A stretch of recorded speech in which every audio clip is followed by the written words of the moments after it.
Rav Yaakov Kamenetsky, was acknowledged for his brilliant scholarship and deep understanding of the human psyche. Rabbi David recalls the wisdom and keen insight of this Gadol B'Torah. Rabbi Yaakov Kamenetsky, I never was zoche, unfortunately, to learn Yeshiva Torah V'das, and therefore didn't have the opportunity to study under this giant. I didn't have a close connection with him. I did attend Torah Masorah conventions where he often spoke. His focus was always on Tanakh. He knew everything, all Tanakh, literally by heart. And somehow he was able to derive all types of incredible, both scholarly and Musar nuggets that he drew from Tanakh were astounding. And he intrigued me tremendously.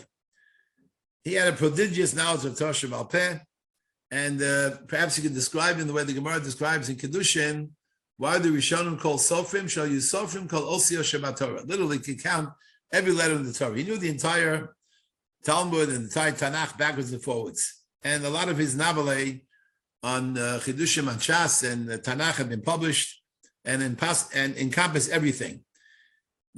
My wife and I were zoche to meet Rav Yaakov Kamenetsky in his home in Monsey, New York in 1983. He was an octogenarian. He was in his 90s, but his smile was infectious, his wit was charming, his sagacity was distinctive. My Rebbe, Rav Nisan Alpert, had arranged a meeting in order to discuss complex challenges in my life at that point in time, and in terms of my future, where I was going. And I thought he would send me to his Rebbe, the Igros Moshe, Rav Moshe Feinstein that I described earlier, but he said, no, you'll go to Hagoyin Rav Yankov. He called him Chakim Yudoi, the wisest man in the Jewish world. He's the one who will give you advice. And in the course of the conversation, he told me that there was a position available in a certain area, a certain part of the world, and he himself felt that I was mat'im for that position. He then proceeded to have his grandchildren make a number of phone calls, and as a result, I became a Rosh Yeshiva of that yeshiva several months later. Uncanny that this is what happened in the course of that meeting. However, what I want to share with you, in the dialogue I had with Rav Yaakov Kamenetsky, I posed him a number of questions. One of the questions I asked him, and it's amazing what he told me, in my years in the world of chinuch, I taught all kinds of students. I taught students who were Russian in origin, they were in general, let's try to be as polite as I can. They were aggressive and even difficult to discipline, a bit feisty, if you will. I also taught Iranians in Providence, Rhode Island, many decades ago. They had escaped after the Shah fell in Iran. So they escaped to all kinds of mountains and really unbelievable, treacherous methodologies that they somehow were able to emerge from Iran without their parents. They came on their own. And they came to the United States. And they were refined. They were very, I would say, even genteel, well-bred, elegant, even debonair in nature. That's what I saw with these Iranians. So then I asked Rav Yaakov, how does he explain the distinction between the Russian students that I had that had a certain kind of temperament, in contrast to the Iranians that clearly were rather markedly different? So he asked me, did you study Jewish history? So I really didn't know what to answer, so I was just quiet. And he told me it's critically important for a Torah Jew to have a basic knowledge of Jewish history and see the Yad Hashem, see the navigating of Hashem in the labyrinth of our history. Beside the fact that the Torah imposes upon us such an obligation, he quoted to me the pasuk he mentioned from Avishai and others, Zechor Yemos Olam, Binu Shnos Dor Vador. Person who wants to see the Yad Hashem, let him study Jewish history, world history. And then he outlined for me the following. He said from the Russian Revolution in 1917, and then the rise and burgeoning of a socialist communist regime, he said they were steadfast in literally eviscerating Judaism, any remnant of it in any shape, manner, and form. Their tactics were ruthless. Of course, he spoke about all the well-known individuals, Stalin and the like, and human life was meaningless for these people. They ran roughshod over every shred of Yiddishkeit, and they largely succeeded, unfortunately, in their tyrannical kind of path. Torah, Svarim, kashrus, mikvos, all were trod upon and destroyed. As a result, even observant Jews, in order to survive, literally had to sever all their ties, at least frontally, with the Orthodox Jewish past.